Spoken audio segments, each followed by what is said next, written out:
Yo guys, what is going on? I have the pleasure of going live with Dylan Hummel Fit, and we are going to be talking about managing mini cuts, why we use mini cuts, how to do them, talking about like the reasons why that we would want to do them, and kind of give you the nitty gritty of just like using them in our clients and also using them maybe even in ourselves. So Dylan has entered the chat, and we are going to accept it and get this party started.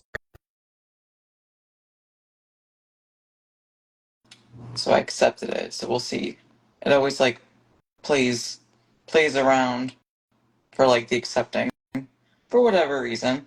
Yo, perfect. What's going on? You're not soaking wet. No, I just was. I had to change. I was like half a mile away from my apartment, so when I got back, I was literally drenched. Where do you live? Syracuse, New York. Okay, so it's like yeah, the weather up there is like hit or miss. Yeah, Yeah, it's like raining all the time. Yeah. yeah. Can't relate. It's Uh, nice and sunny in Fallout in Charleston. no, it's raining sideways in my window, so if you hear some banging, that's rain. Oh, cool. So it's not someone like trapped in your closet or something trying to get out. No, not this time. Uh, That was an awesome response. Well, let's catch you up to speed. How you been? Not too bad. Not too bad. How about yourself? Good, good. I can't complain. Oddly enough, I guess not oddly enough, but a few weeks ago we were transitioning out of a mini cut, so I feel like this live came at a really decent time about like why we might implement one, what biofeedback do we look for as coaches, maybe what's the goal of mini cuts? Do we do scale weight goals? Do we do time-based goals? Yeah, And we could just kind of dive in from there. right on. Where do you want to start?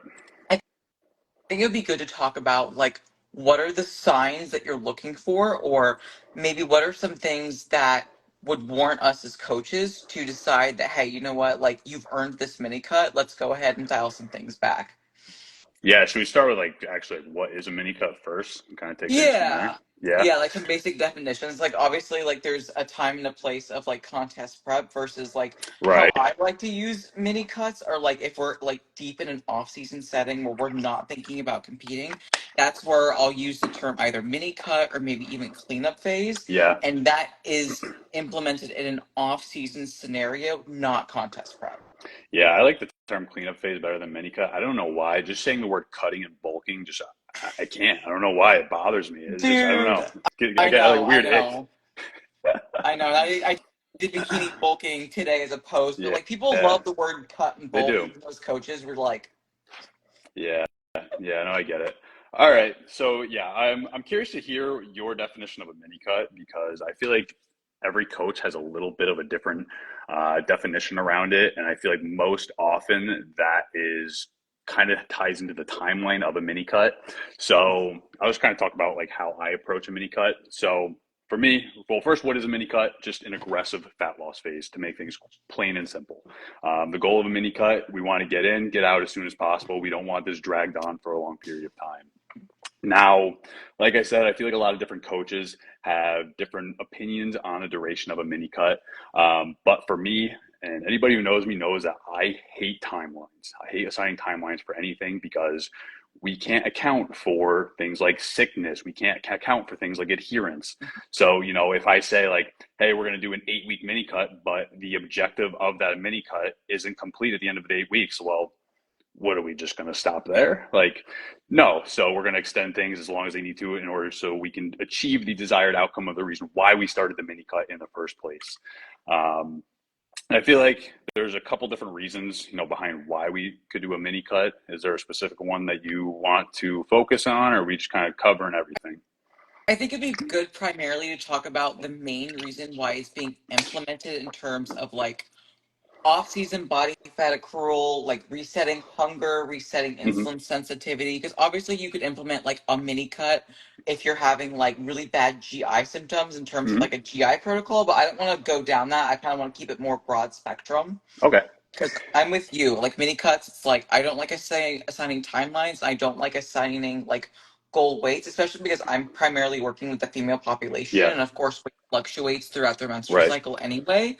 And like a successful mini cut for a female could be like 10, 15 pounds, especially if it's a smaller division and we're like not like really pushing mass. Unlike obviously you work with a lot of bigger guys, like 15 pounds, you make one food cut, that's like a good shit. Right. And then like, you actually need to like actually like have some body fat loss. Yeah. Yeah, so I would say most often when I'm using mini cuts, it's most season for like off season guys in a growth phase or something along the sorts. And typically the reason why we start that growth phase could be for a number of reasons. First, body fat just accruing a little bit too much than we'd like to see.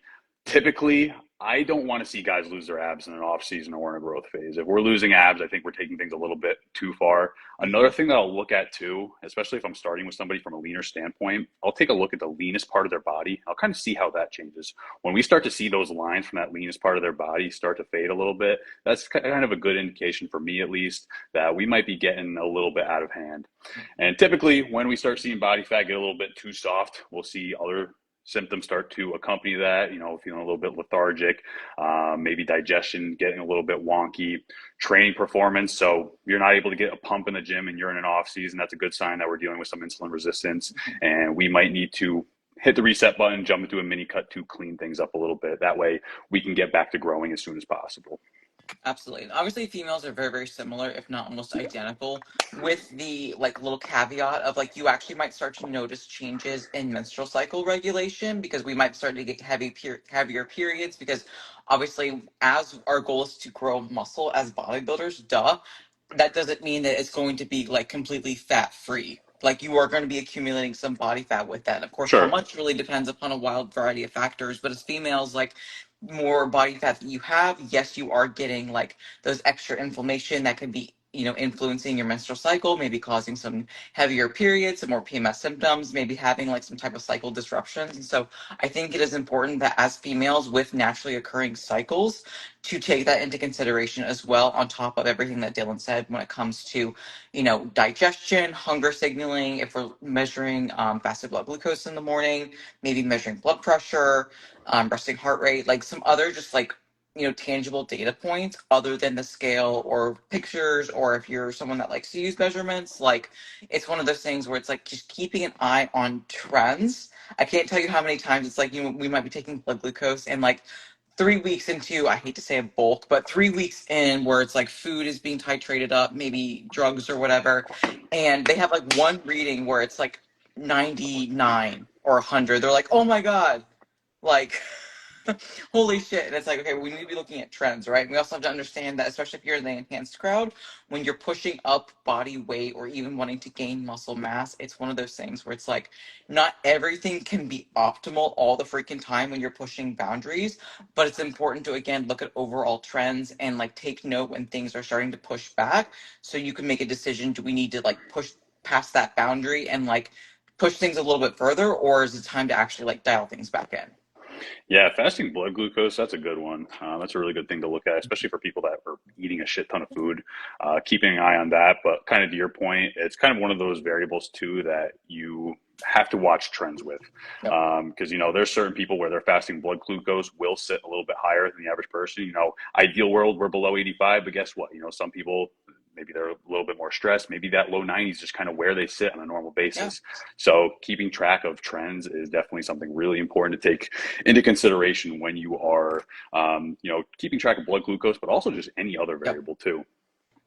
I think also along the same lines as fasting blood glucose keeps, because we keep seeing things like insulin sensitivity and resetting digestion, but also if you are that enhanced person, keeping tabs on how much insulin you're using and how that influences not only fasting levels but also after meals or postprandial blood glucose. Because I'm in the middle of my growth phase now. Like insulin sensitivity is still pretty good. Yes, we are using some exogenous insulin just around meal times, but it's important to again establish that baseline, establish trends, because obviously as I start to get heavier, the scale weight starts to go up, I inevitably put on some body fat. I might need more insulin to cover the same carbs at mealtime because my body's losing that sensitivity. So obviously if you go from using, like, just for an example, like a few slins of, few IUs of like a fast acting rapid, insulin versus like a bigger guy if you're having to use a little bit more, like keeping tabs on that dosage, because if it starts to trend upward and then digestion starts to go and we're noticing all like the other things that we mentioned, that might be a time that your body's like having a hard time and you might need to pull back for a little bit. Yeah, absolutely. There's a couple instances too, outside of a growth phase where I would also do a mini cut. And this one, I don't know if people do this too often, but if I have somebody who is, on the more overweight side, sometimes what I'll do, after we've kind of established a baseline, is I'll throw them into a mini cut. And because typically after, like that first 10% of body fat loss, that's where we're going to start to see some returns on their overall health. We're going to Mhm. start to see, improved insulin sensitivity, improved sleep, improved energy, maybe the resting heart rate comes down, all of those things. So sometimes just right out of the gate with a lifestyle client that's a little bit overweight, just to get them feeling better, I might throw them in a mini cut. And, we might even get some, this is kind of like a secondary effect, but we might even see some body improvement changes right out of the gate. And what that's going to do, it's going to get them motivated, and that's going to make them feel good to want to continue going. And then from there, after we've kind of concluded our mini cut, pulled off a couple pounds, we start to see some of these biofeedback markers improve. Then we can kind of transition into maybe like a maintenance phase before we start a more sustainable long-term fat loss phase from there. So that's sort of another instance where I would use a mini cut outside of like a bodybuilding, somebody looking to put on tissue. Yeah, absolutely. I think that's really good, good insights. Obviously, again, fitness is a spectrum, and not everyone's goal is to be a bodybuilder. Yeah. Some just want to be healthy and feel better. So, yeah, I think mini cuts or at least like little testing fat loss phases just to see how resilient their body is. That can be a great example. I know on the female side, it is very easy to want to like quickly go into mini cuts. Like, you have these Yeah. like perfectly planned out, like, oh, I'm going to be bulking for 12 weeks, and it's like muscle mass is so freaking slow, whether you're an enhanced individual or a natural individual. So, not having these knee jerk reactions and having these pre-planned like phases, like yes, you should have the overarching goal in mind, but like you said earlier, like timelines really aren't gonna be efficient when it comes to understanding just like how the body responds and how the mind follows that aspect. But I think females especially struggle with the idea and the mentality that they can't get above like 15 pounds of stage weight, or if they go from their 00 pants to a small, like they're getting fat too quickly. And I think a lot of that on the side of the females is just emotionally driven. And so I'm sure you do coach some Mhm. females, but how do you like to approach that with them to get them not like eyes on the prize, but help to get them situated and not be so emotional? Yeah, and it's funny you mentioned that because I actually just had a conversation with a client the other day about this, a male client actually in a growth phase, a D1 athlete. So, and he was a track athlete. So you imagine very Yeah. skinny, smaller build. And we're like 30 something weeks into a growth phase and we're still pushing. So, obviously having a smaller build your entire life and you start to see, body fat start to accrue. It's uncomfortable, but one thing that I always like to tell my athletes is just nothing, what good happens when you are comfortable, right? Mhm. You have this big goal in mind that you want to achieve, but to get there, we're going to have to do things that you haven't done before. So you're going to have to get a little bit uncomfortable and get comfortable with that. So I think just reminding them that, it's all right to feel a little bit uncomfortable, but to also point out, some of the things, because like I said before, I don't like to push people past the point where we're losing abs, we're losing visible lines. I don't like pushing people past that point. So I'll point out, like, hey, we still have core definition and look at all the things that are still good. So your training's still good, your digestion is still good, you're still sleeping good, you're still getting great pumps in the gym, you're feeling awesome. Like, yeah, you're putting on a little bit of body fat, but all of these other things in your life are good and they are improving. And I think to that point as well, really just focusing on their training performance Yeah. and just, that's a big one, especially in the off season when we don't have nice, pretty physiques all the time. We don't like taking our shirts off all the time.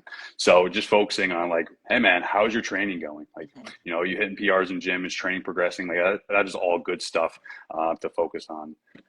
Absolutely. No, that's great things. Obviously, females are very similar. It's like, okay, well, it's like, yeah, I get, you're feeling a little uncomfortable with like, your jeans or whatever, but like, how is your strength in the gym? How's your energy outside of the gym? Because I think a lot of the times females, especially when it comes to dieting culture, have been just like hammered away with you have to be like X size or X weight, and when they are X size or X weight, they're just miserable. And it's like, well, are you truly happy? Are you truly feeling fulfilled? Are you truly feeling like you're able to live your best life? No, probably not. And as someone that has been as heavy as over 260 pounds, your body's gonna fluctuate. Like you're gonna look different, especially as bodybuilders when it comes to contest prep and off season. And so something that I really encourage my females to do, but obviously guys can do the same, is making sure that you wear clothes that fit year round, because that will also help you to mentally lock in. You know, I made a post, it was like on my story. It's like, fat is not a feeling. Like, if you say, I feel fat, like, you don't have fucking fat Yeah. receptors. You know what I'm saying? Like, those things, like, don't exist. So it's like, if you feel fat, it's because you're telling yourself, I am fat. I look fat. You're like, you know, taking your check in photos and you're like, zooming in on like the little like belly chub that like is like right above like your pubic area, because that's usually where some females tend to accumulate on top of like their thighs and their butts or whatever. And it's like, if you're hyper fixating on those variables and you're not looking at the overall shape, or you're not looking on really truly what matters, like your off season is going to be hella fucking rough. And then if you're constantly anguishing over gaining weight in that off season setting, and you feel the need to always be dieting or doing mini cuts or whatever, you will be severely disappointed the next time you do step on stage. Because, like I said, muscle mass takes forever to grow and stick and stay and mature, versus like, you know, constantly cutting. It's like, listen, you're going to be cutting, but you're not going to be growing. Yeah, I think a lot of people there, as soon as things start to get a little bit uncomfortable, that's, when you start to hear like, all right, I want to jump into a mini cut right away. Yep. And they're not, just not being patient. That's the big thing. And I think from a coaching perspective too, that's kind of one of the things that we have to be good at is, not caving into, clients' emotions like that. Mm. So as soon as they're like, hey coach, I'm feeling a little bit fat. Like, do you think it's time for a cleanup phase? Like, if things are still trending in the right direction and we still have tissue that could be put on, that needs to be put on, then it's just not the right time. So it's just a matter of being patient, taking your boxes until, it does come time to a point. Now, another thing that I like to tell my clients as well, is that at no point in your off season are like, a good thing to think about is that you are no more than 12 weeks away from being lean shredded. Mm-hmm.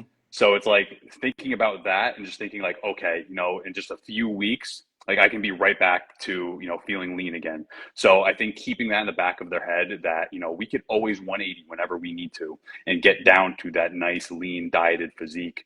I think keeping that in the back of their head is something that just kind of helps them mentally, knowing that they're not too far away. They're not straying too far away from, that physique that, it makes them feel good. Right.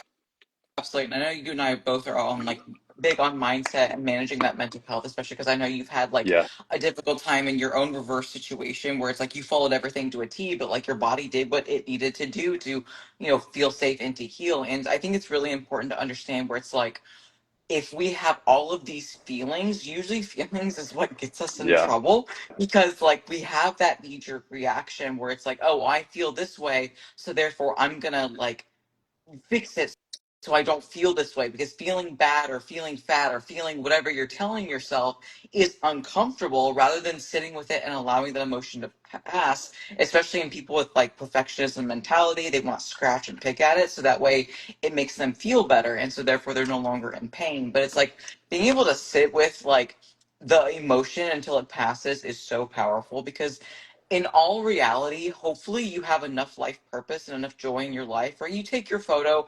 Yeah, you see a little bit of body fat, but it doesn't ruin your fucking day. And if it does, we have bigger fish to fry than just like a little mini cut.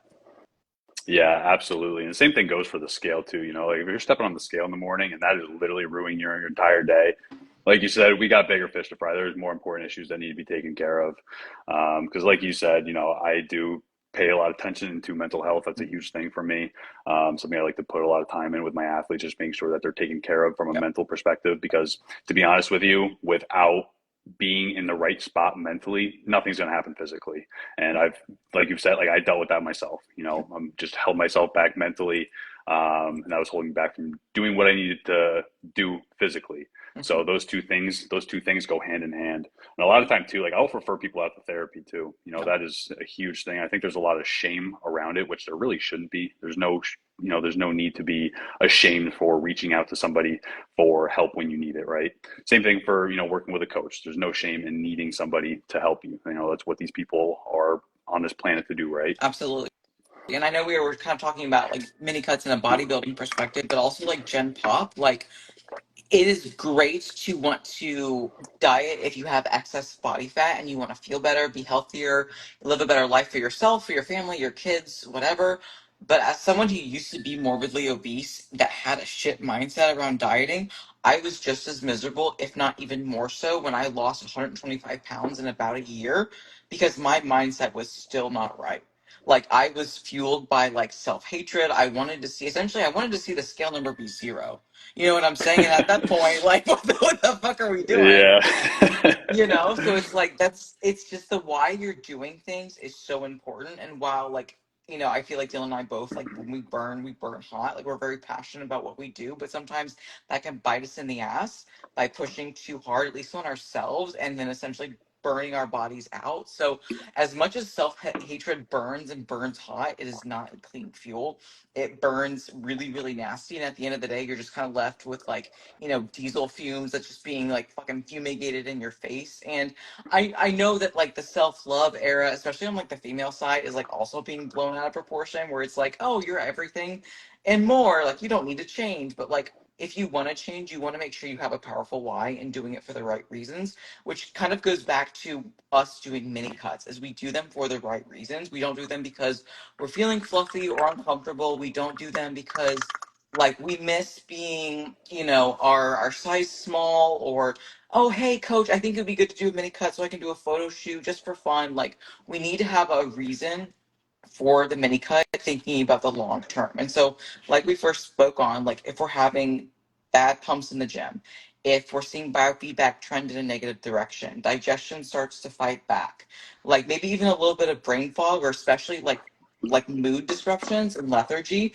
especially if we are on the enhanced crowd and we are using like things like insulin, GH, other androgens and stuff like that. Like, we can start to notice the body starting to kind of trudge along. And if you're in that trudge zone, like you might need to push it for a few weeks, especially if you are wanting to, for example, like jump weight classes or grow into a different division or whatever like your end goal is. Like again, things might not be optimal all the time, but it's important to get them back to the optimal position, to get that back to that baseline so you can think of your longevity in the sport as an athlete or just as a person in general if you're more gen pop. Yeah, I like your point about lifestyle clients and, kind of that feeling that like, oh, if I was skinny, that would solve all my problems. But It doesn't. that is not the reality of it. No, I feel like that's why a lot of people start a prep too. Yep. They feel like, oh, if I start a bodybuilding prep, that'll make me feel good about myself. But, at the end of the day, if you're not addressing the root cause of why you're feeling the way you are, like no changes in your body is going to make how you feel mentally any different. Absolutely. And if anything, you'll be even more angry because then none of your fucking clothes will fit. Clothes are expensive nowadays anyway. And unless you're like slumming it at the Goodwill, which there's no shame in that. I had to do that. But like, because I was so deeply anorexic and deeply depressed with my own shit, like, not only was I cold, my hair was falling out, I was literally just as miserable. And then I was also afraid of pizza. Like, you know what I'm saying? Like, everything that went wrong went wrong. Yeah. Yeah, it's a double-edged sword. That's why I started buying 2XL t-shirts and I just wear those year round now. But that's No what I'm matter saying. what I'm doing, I they fit. wish females would do that, right? Like, I wish females would just buy the baggy stuff. Yeah. Like, allow yourself to grow in them. Like, I get like the females that follow me at least are not like, big WPD, big women's bodybuilding, of course, but it's like buy clothes that you like on you that make you feel good no Yeah. matter what body size you are. Like guys are rocking like 2, 3X and they look like fucking little kids like dressing up like ghosts for Halloween. Like if that's what makes them feel good, then like a bad like bitch, like fucking let them go do that. But like for crying out Yeah. loud, like I get it looks really cool to wear bombshell like deep in your off season and stuff, but like at the same time, if you're so uncomfortable that you can't even train hard because you feel like a roll when you are like in a leg press, like bruh, missing the point here. No, you are absolutely right. I love it. I love it. Did you happen to get any questions from your followers about like their opinions or their questions on mini cuts? I did. A couple stuff we answered.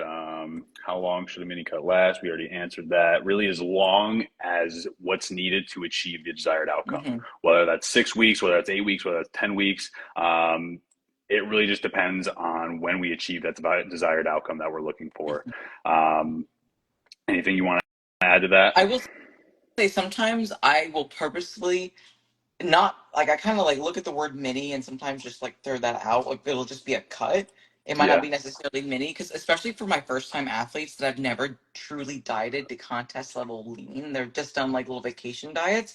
I might purposely see how they're gonna handle it up here sure. and push them a little bit further than I ideally need to because I want to see, hey, when shit's getting tough, how do you handle it? Like, because if you can't handle a mini cut with the expectation that you're not in contest prep and you can't handle it, you are not going to be able to handle contest prep, right? And that's not necessarily meaning that you're a little bitch or a pussy, but like not everyone can handle this. And if you accept it sooner rather than later that, hey, like your relationship with yourself, your body, your food is not where it needs to be in order to get that level of conditioning that is expected for your division, like be a bodybuilder and live the life without being a contest prep bodybuilder. Like there's no shame in that. And if anything, having that self-awareness to realize that, hey, listen, like I like food too much to, eat bird-sized portions. Like, in my opinion, I respect the hell out of that versus someone that just wants to put on a $1,000 fucking sparkly bikini and looks 20 weeks out because reasons. Yeah, bodybuilding, it's not for Yeah. everybody. It really isn't. If somebody said like, I don't want to be a bodybuilder and they just want to go to the gym for the hell of it, I'd probably say like, yeah, that makes a lot more sense to me. A lot of what we do is foreign to a lot of people. I'm sure you've had this conversation with like parents, friends, relatives of like why you bring your food out to restaurants, why you spend all this time in the gym. Like every bodybuilder has to have that conversation. I work with a lot of first time competitors too, Mhm. so it's one of the things. It comes up at some point. They're just like, hey, my parents are giving me a hard time about this. So it's really just helping them navigate those things around first Yeah. time competitors. Um, so yeah, it's that's just something that I like to play or spend a lot of time on with my athletes, who are competing for the first time. Yeah, absolutely, absolutely. But going back to timelines, try not to have one. Now, that doesn't mean because you don't have a timeline, you don't have urgency. That's not the same thing. It should be important. It should be urgent. But like you said originally, I really liked how you said it. You're like, get in, get out. Like, don't waste time. Yep. Yeah, because if you're dragging on, another thing with timelines. It's yes, we don't want to have a set in stone timeline, but we also don't want to drag it out too Yeah. long, because mini cuts, they are aggressive in nature. So if we are dragging, a mini cut out, like 16 plus weeks, and we're taking a pretty aggressive approach to things, that's when we're going to start to see some diminishing returns. Hmm. That's when we're going to see those, that later stages of dieting start to creep in, like fatigue, lethargy, brain fog, maybe some hits to your training. That's when we're going to see all that stuff. So while it's important not to have, a set in stone time frame, Hmm. we also don't want to drag it out either. Absolutely. And I'm sure you're very, very similar. Just hearing you speak on how you like to approach mini cuts, but I'm sure initially to get started, if you're either like, either coming out of a surplus where the client has been steadily gaining, like obviously you're gonna have to do a bigger pull calorically, just because if you're in a surplus, then that means you're not maintaining, right? So obviously maintenance is a window. So you're probably gonna have to pull like 20, 25, maybe even 30% straight out of the gates from the nutrition and then see how their body adjusts. Does it stick? Does it start to come off? Like, especially since you are working with bigger guys, a lot of that's going to be just like fluid retention, GI weight, some obviously on the female's perspective as well, but then from there it's like toggling the different stressors of deficit from diet versus deficit from extra cardio versus deficit from more steps as well, and obviously like toggling those variables can dictate like rate of loss and stuff like that. But I know on the female side, it can be sometimes tricky just because of their fluid shifts due to their menstrual cycle. But obviously, guys are a little bit, I say easier, and I'm not like putting that as a dig, but since they're not having like female like Yeah, related cycles, obviously you're in a deficit straight out of the gates. If you're like week one, you're already down like 6 pounds versus a female, it's like, well, we're seeing lines like obviously like scale, yes, is important, but so are like pictures because obviously you can right. compare like a little bit easier. But yeah, you might not know if you're in a true deficit until like either one, we obviously start seeing scale decreases, lines appear, whatever. But then especially if you're comparing cycle to cycle, that can also be very helpful. Yeah, I'll see that a lot with females too, and that's why it's really important not to get caught up on the scale. I was actually helping another coach out with this. He has a female athlete in prep, and her weight stayed the same for the last couple of weeks. So he's kind of getting stressed about it. Well, I'm like, all right, what does she look like? Huge visual Yep. changes across like a 4 week span. So it's like it's one of those things that you have to take into account visuals, and that's why we take progress photos. That's why we Especially with should females. be. Why we should be, yes, consistent ones if we can. Jesus. Oh my God. So yeah, weighing into photos, it's super important, especially when it comes to females, and we might not be seeing huge scale influxes all the time, especially around the menstrual cycle and whatnot. But yeah, Absolutely. when I do a mini cut, I do like to make a pretty big food pull right out of the gate. Because if anything, if you go too hard, you can just pull back. You can add food back in, and who doesn't like hearing, when they're in a cut, here's a little bit extra food, That's right. So if you ever make too big of a pull out of the gate, you can always add food back in, and I would rather add food back in than take away. And after the food pull, really just manipulating cardio and as needed to keep things moving along. And that Absolutely. and that too, so we're not making, like constant little adjustments week after week after week, like pulling 15 grams of carbs here, 15 here. I'd rather just make one big pull out of the gate so we don't have to constantly be changing it. We get some good progress out of the gate and then see how the body responds and start to make some changes from there. Exactly. Exactly. No, I love it. Did you get any other questions, or was that just the main one about like timelines? I did. I have two more if you want to Yeah, go let's through do them. it. All right. So what makes a mini cut different from a regular fat loss phase? Semantics, nuances, like the same reason why some people might call it bulking versus off season versus growth phase versus dieting versus cleanup versus mini cuts. Like I feel like it's just kind of like luck of the draw, and like each coach has like their own like ways that they were like brought up and taught versus like their own thinking and stuff like that. So like for me, I like to use the term mini cut or cleanup phases mostly for like competitors, versus like Gen Pop. I would just call it like, you're either maintaining or you're dieting, or hey, we are trying to do like, a lean bulk. And I hate to use those campy words, but you do have to understand that like a Gen Pop's mentality is probably going to be a little bit different than a competitor, depending upon their level of aggression when it comes to their health and physique goals. So in my opinion, it's more just like semantics and nuances based on like what the coach thinks about it. Yeah. I think that they might have been talking more about the difference between, like our definition of a mini cut and like a fat loss phase, like what makes those two things different. And I would say that the biggest thing is just the duration. Reason being, at the start of a mini cut, you have more adipose fat tissue, so you can take things a little bit more aggressive and push a harsher deficit for a shorter period of time. Whereas if you were to extend these into maybe a longer fat loss phase, kind of differentiating the two terms Mhm. there. That's really the big difference there is just the time frame. Yeah. We like to keep things short, sweet, get in, get out with a mini cut. With a fat loss phase, at least my definition is that's just typically something that's just longer in duration. Yeah. Makes sense. Makes sense. Because, like, we talked about if you're dragging out a mini cut way too long, that's when we're going to start to see diminishing returns. So Yeah. get in, get out. All right, last question. Natty versus enhanced mini cut. Is there a difference? I don't think outside of GH that I would really heavily rely on things like Clen or Yohimbine. Because again, like I could understand like the assistance that those provide, but I really do like to wait until I have used all my other resources of diet breaks, cardio, steps, sleep, before I start to rely off those drugs, with the caveat of if they don't mind injections, then I don't see why we couldn't use something like Stampede or maybe super shredder from aminosilin, like those injectables like pre-cardio and on top of like GH, just to mobilize some fat, use that as fuel. But again, those are also added expenses too, so if that's just too much money, then I think it just let food and expenditure do the work. Don't rely heavily off of fucking clenbuterol like the first week of your mini cut, because it's I'd I wait for hate, contest prep, man. yeah, I hate using Clen. Dude, that um, it's violent. Like it chooses violence. no, yeah, I don't know if I've ever heard somebody like actually enjoy how Clem makes them feel. I But I feel was like that's actually, like the dude, I did a sales call with a girl that wanted to diet, and she's like, "Yeah, I just use clenbuterol." I was like, "What? You're already using Clen?" She's like, "Yeah, I use."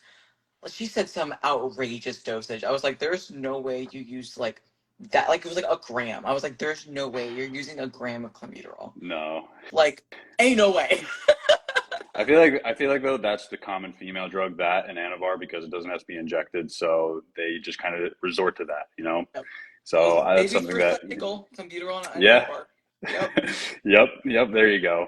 But yeah, I would say one of the big differences between, I don't even know if it's a big difference, but one of the differences between a mini cut, natural versus enhanced, is I feel like if you're enhanced, um, that will probably reduce the frequency that you need a mini cut. Just because if we have AAs in the picture, we can maintain a better body composition in the off season, and we can use certain tools at our disposal for nutrient partitioning, especially when we see that fasted blood glucose start to creep up. Yeah. So that way we can kind of prolong the needing of a mini cut. So that's really the biggest difference. But like you said, I would much rather, if it's just a mini cut, I would much rather, it's typically food is already in a good spot. So we can just use, the resources we already have rather than dipping our fingers into some drugs to expedite things. But they are, in an enhanced bodybuilder, those are things that we have at our disposal. Mhm. So we can use certain compounds to expedite a mini cut. But if, it's just a couple weeks, and I would much rather just make that food pull from food and things that we can do rather than, using things that really aren't needed at the time and save all of that stuff for a contest prep.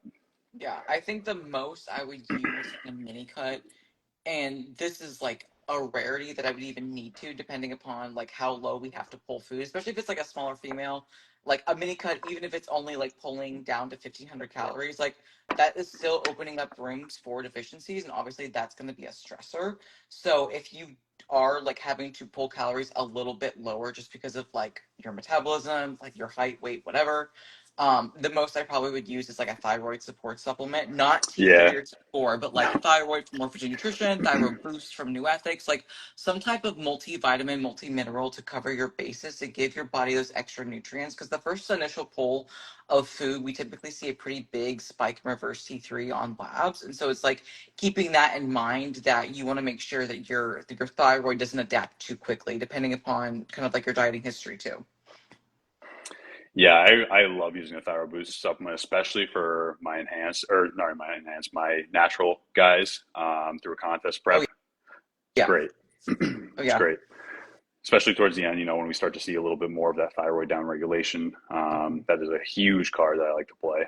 Absolutely. I have a girl that's reversing. I mean, she pretty much is all wrapped up with her reverse. Like 3 months post show, we got labs back, and like her TSH was elevated above what I'd like to see, and T3 and T4 were just on the lower end. Just normal post show shit. On top of also getting COVID 2 weeks prior, so I was like, listen, let's do a kappa thyroid boost AM and PM. We'll call that good. And then her alkaline phosphatase was like pretty low, so I was like, we'll do some magnesium taurate and magnesium glycinate, and we'll call that good. But like it's just time not fucking dieting, and I feel like that's a Yeah, big thing with mini cuts is like not always taking mini cuts because you were talking about like longer adaptations and just essentially creating a bigger source of stress and digging yourself into a bigger hole. yeah, absolutely. Awesome. Awesome. Any final thoughts, questions, anything you're looking forward to in this week?